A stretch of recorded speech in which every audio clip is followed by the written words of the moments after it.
Hi, it's Reggie. Welcome back to Moonlight Moments. There are stories that live in the quiet, in the moments we don't quite understand, in the pauses between questions and answers, where love doesn't rush to fix but simply stays.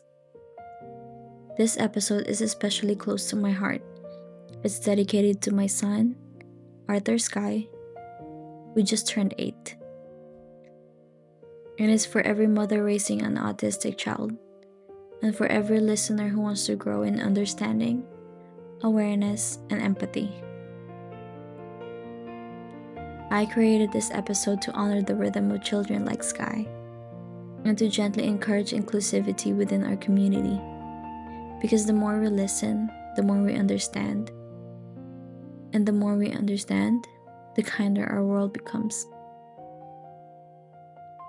Tonight's story is for anyone who has ever felt the pressure to explain their child to the world. For any mother who has wondered if her child's difference was a reflection of her failure. And for anyone learning that true love doesn't always look like a correction. Sometimes it looks like listening.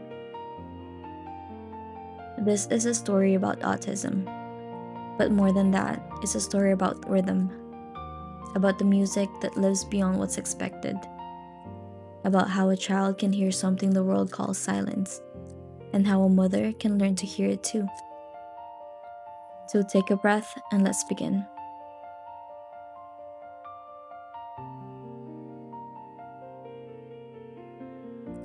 Under a sky that always seemed too vast for the little village beneath it, there lived a mother and her child. Every night, the villagers would hear the soft chime of copper bells, tied to every child's wrist so their parents could follow the gentle rhythm of their play. Most bells rang in familiar patterns. Think, think, think. Predictable, comforting, safe. But the mother's child, his bell did not sound like the others. It rang in uneven patterns, sometimes fast, shimmering like scattered stardust, sometimes slow, as if waiting for a secret signal, and sometimes it didn't ring at all. People noticed, they always do. Some whispered kindly, others didn't bother hiding their judgment. Why does he move like that? Why can't he just follow the rhythm? Her child is different. As a mother, shouldn't she fix it? Each comment felt like a stone dropped into her chest. Guilt gathered there, heavy, uninvited, undeserved. But her child didn't seem to hear the whispers. He would wander toward the hillside every night, climbing to the tallest point in the village. And when the world finally quieted down, when the last bell faded into silence, he would stand still beneath the sky, eyes lifted, breath calm, as if waiting for something only he could feel. One night, exhausted by the weight of everyone else's opinion, the mother followed him. She climbed the hill slowly, unsure of what she would find, unsure if she was even doing motherhood right. When she finally reached him, she found him not restless, not confused, not lost. He was listening, not to the village, not to the bells, not to the world that always told him he should be different. He was listening to the sky. The mother sat quietly beside him. She closed her eyes, and for the first time, she allowed herself to simply be with him. No fixing, no correcting, no comparing, no guilt, just presence. And in that stillness, something happened. A soft hum filled the air, so faint it was almost imagination. A pattern, a rhythm, a pulse threading through the night like a melody woven from light.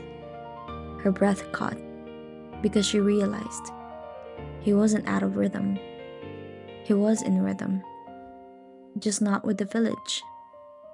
He was in rhythm with the stars. Where others heard silence, he heard constellations. Where others saw darkness, he saw patterns. Where others thought he was different, he was simply tuned to a frequency higher than their understanding. His bell didn't ring like the others because his world, his inner universe, was different. Not broken, not wrong, just profound. As they sat there together, the mother felt something in her chest loosen. The heavy guilt she had carried for so long. The guilt others had placed on her without knowing, without understanding, without trying. She looked at her child illuminated by starlight and realized he did not need to be fixed or reshaped. He needed to be seen. He needed a world willing to listen instead of judge. And she, his mother, had done nothing wrong. Her child was not behind. He was not less than. He was not a reflection of her failures. He was a reflection of the cosmos, a soul tuned to a celestial song, a rhythm written for him alone. And that night, the mother made herself a quiet promise to never again apologize for his rhythm, to never again shrink under the weight of others' judgments, to never again blame herself for the way his light shines. Because the truth was clear now. Her child could hear the stars, and she was learning to listen too. There are moments in life when someone love moves to a rhythm we can't quite hear, and all that noise around us insists that something must be wrong, that they should walk straighter, speak faster, behave differently. That our job, especially as caregivers, is to correct them, to nudge them back into line, to make them fit into the shapes others find easier to understand. But what if the misfit isn't a flaw? What if it's a frequency? This story reminds us that difference is not deficit, that the rhythms we don't recognize aren't necessarily mistakes. They may simply belong to another kind of music.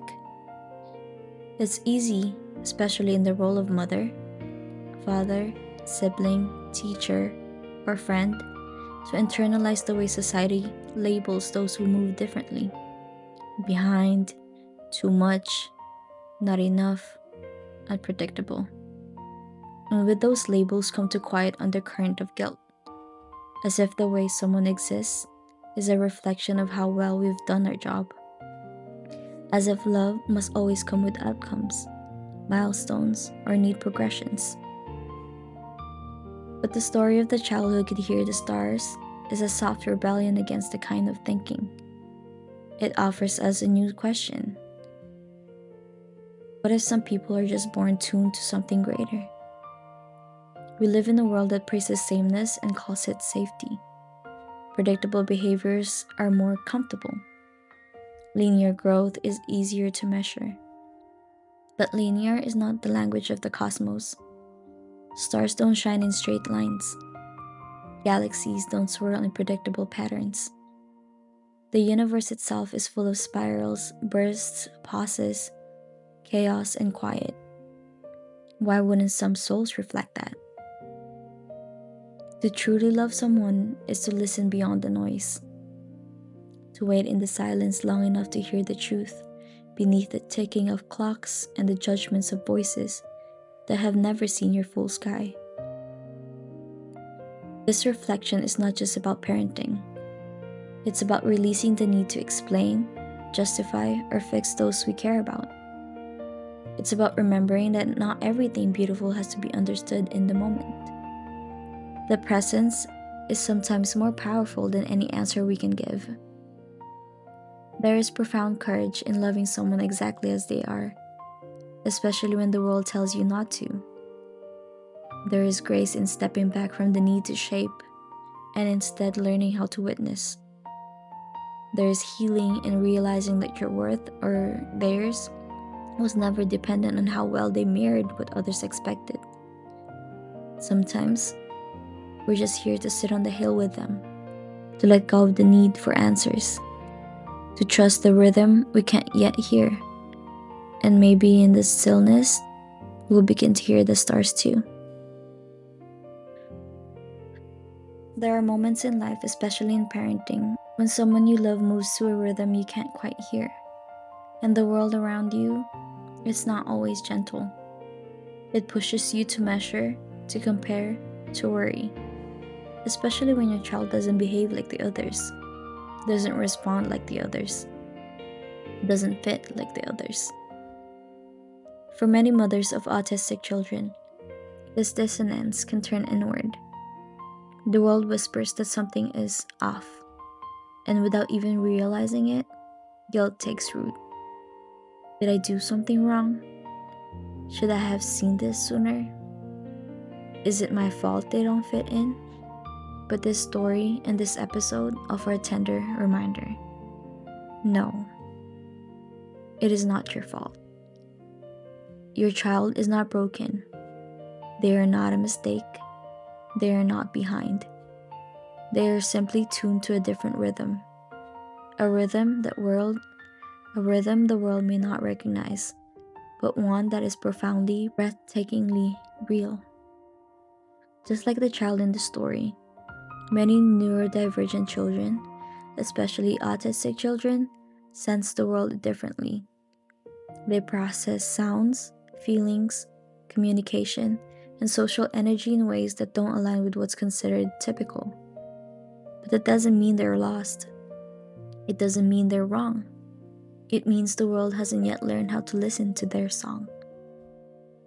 And for the mothers of neurotypical children, there is an equally vital invitation here to teach inclusion not as charity but as humanity. To show your children that not everyone will play, speak, or express emotion the same way, and that kindness is not optional. It's the bridge. Inclusion begins at home, in the way you speak about difference, in the way you pause before judgment, in the way you model compassion not just for those who are similar, but for those who stretch your understanding. And beyond parenthood, this message belongs to all of us. Autism and neurodivergence more broadly is not a deviation from what's normal. It is part of the natural spectrum of how human beings exist. To see it as less is to miss the wonder of variation. To judge it is to refuse the beauty of another's truth. The mother on the hill learned this not through diagnosis or theory, but through presence, through quiet, through listening.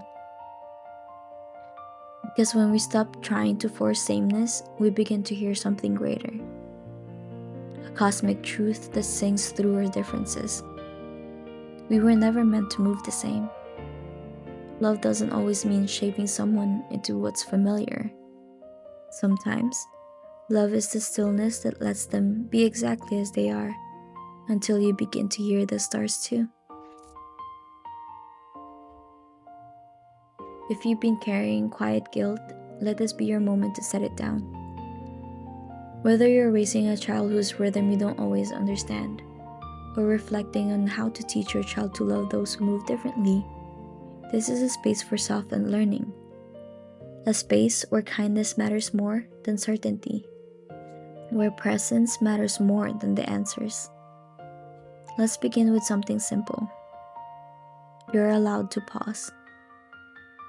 You're allowed to sit beside your child, whether they're spinning in circles, flapping their hands, lining up to stones, or simply staring into space. And just be there. You don't always need to redirect, reframe, or reword. Sometimes, stillness is the most radical kind of love. Here are some soft practices to carry into your days. For moms of autistic children, 1. Repeat this truth to yourself gently and often. My child is not broken, and I am not to blame. It's okay if you don't always believe it yet. Say it anyway. Let it work its way into the spaces where shame once lived. 2. Let go of the timeline. Your child's growth may not always follow the charts in the pediatrician's office or the school's benchmarks. That doesn't mean they aren't growing. It just means their path is spiral, not a line. 3. Protect your peace, not others' comfort. You are not required to explain your child's every behavior. You do not owe the grocery store stranger an apology for your child's meltdown. You are not failing. You're parenting a beautiful, complex soul in a world that hasn't caught up yet. 4. Let yourself grieve and love at the same time. Grief doesn't mean you wish they were different. It means you wish the world were kinder, and that's okay. For moms of neurotypical children, 1. Talk openly about difference. Use storybooks, shows, and conversations to introduce your child to neurodiversity. Teach them that some kids don't speak with words. Some need more space. Some express joy in different ways. 2. Model curiosity over fear. When your child asks, "Why does that kid do that?" don't shush them, guide them. Say something like, "Every brain is special. That child is just communicating in their own way." 3. Praise inclusion. When your child is kind to someone who seems different, name it. Celebrate it. Let them know that gentleness is strength. And for all listeners, 1. Replace judgment with listening. The next time someone's rhythm throws you off, whether it's a child on the playground or an adult in your life, pause. Breathe. Remind yourself, different is not wrong. 2.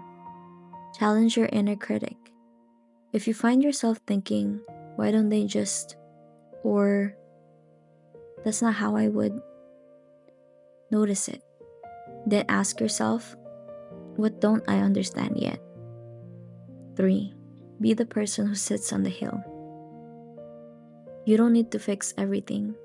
Sometimes the most healing thing you can do is witness someone with compassion and wait for the stars to hum.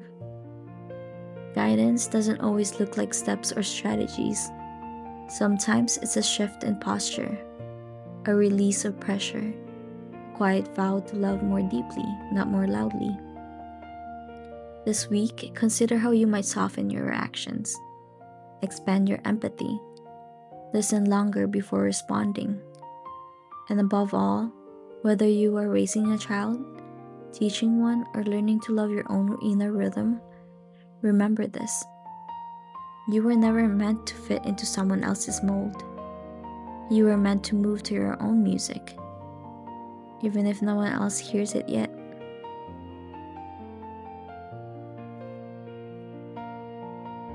Let's take a moment together now, not to think or fix or plan, but to simply be. Find a comfortable position. Let your shoulders lower. Let your jaw unclench. If it feels safe, gently close your eyes. Take a slow breath in through your nose and exhale softly through your mouth. Again, in and out. Let each breath bring you a little closer to yourself. Now, imagine yourself on that quiet hillside. The village behind you is hushed.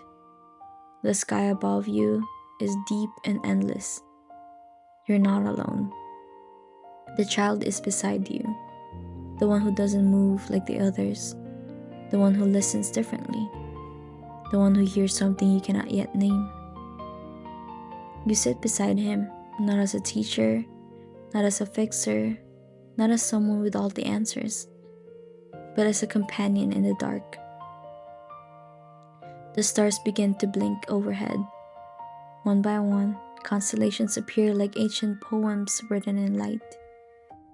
The night is quiet, but is not empty. There is a hum, a pulse, a rhythm. It moves slowly through the sky, brushing your skin like a soft breeze. And for the first time, you feel it, not through the noise, but through stillness. Let that rhythm reach your breath. Let it slow your thoughts. Let it remind you, you do not have to understand everything to honor it. There are truths that live beyond explanation. There is love that exists without conditions. There are children and adults who dance to rhythms invisible to the rest of us. And that is not a tragedy. As you sit on the hillside, let the weight of comparison slide off your shoulders. Let the voices of judgment drift away. Let the guilt you've carried, whether you're a mother, a friend, a teacher, or simply a human doing your best, soften, loosen, and fall to the ground like petals. You are not failing. You are not behind. You are not to blame. You are learning to listen. You are learning to love. You are learning that stillness can be sacred. Now picture the child beside you looking up. He smiles, not because you taught him something, but because you stayed. You didn't try to change his rhythm. You chose to hear it. Inhale one last time, deep, patient, full, and exhale with a quiet knowing. There is nothing wrong with you. There is nothing wrong with the ones you love. There is only difference, and in that difference, divinity. When you're ready, gently open your eyes. Bring your awareness back to the room around you, back to your body, back to this moment. But let the stars stay with you. Carry them in your breath, in your patience, in your presence. Because the world doesn't need more fixing. It needs more people willing to sit in the silence and listen for the music. When I first heard the word autism, it was attached to someone I love, my son, Arthur. To friends and family, his Skye. We didn't know at first. He was quiet, thoughtful, loved space and science. We thought maybe he was just introverted. But something in us kept listening. Not to what was wrong, but to what we didn't yet understand. And then came the diagnosis. Level 2 autism. A name, a door into a different rhythm. At first, I asked myself what so many mothers ask. Did I do something wrong? Was it something during pregnancy? Was it the way I parented? But instead of letting those questions bury me, I chose to learn, to educate myself, to get closer, not further, from who my son truly is. And what I've learned is this: autism is not a flaw. It is not a punishment. It is not something to be ashamed of. It's simply different. And that difference, it requires understanding, not fear. Skye is brilliant and creative.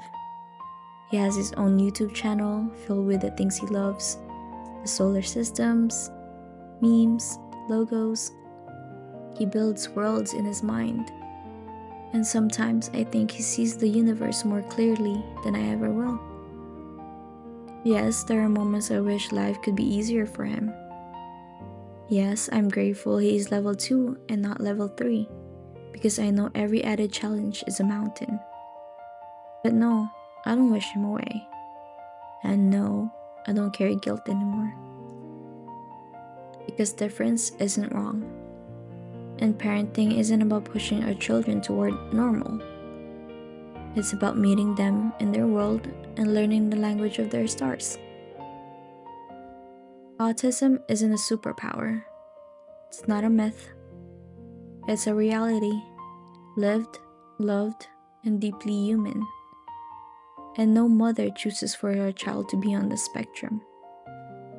But every mother can choose how she responds.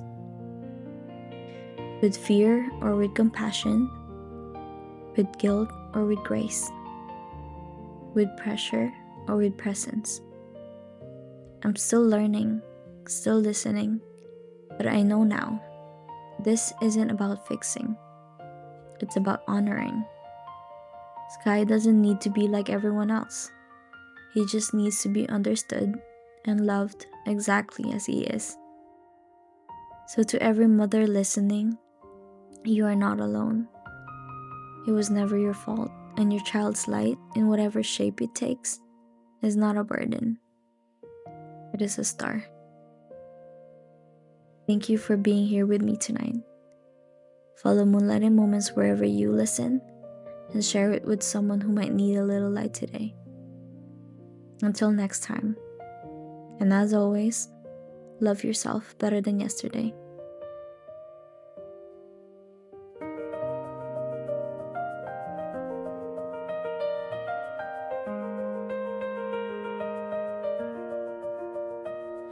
He doesn't speak the way they do, doesn't play the way they play, but in the quiet of the hillside he sees the night a different way. They say he's drifting far from normal, say he's walking out of line, but he's tracing ancient rhythms written in a sky divine.